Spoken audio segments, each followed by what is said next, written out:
محمد उमर चंद।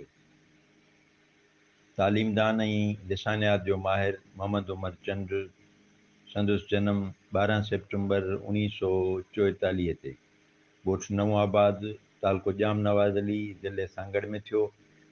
पाण शुरूआती तालीम कंडियारी मां हासिलु कयऊं, मैट्रिक टंडे मोहम्मद ख़ान मां, अंग्रेज़ी में मास्टर ढाका यूनिवर्सिटी मां कयऊं। पढ़ाई मुकमिल करण खां पोइ तालीम खाते में उस्ताद मुक़ररु थिया।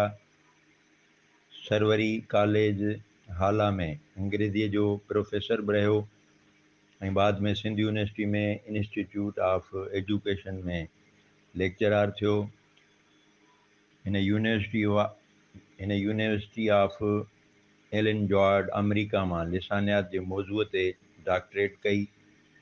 कुझु वक़्तु उते उस्ताद बि रहियो। उन खां सवाइ ईरान जे रॉयल एयरफोर्स ऐं इराक जे ममल यूनिवर्सिटी में बि दर्स तदरीस सां लाॻापियलु रहियो।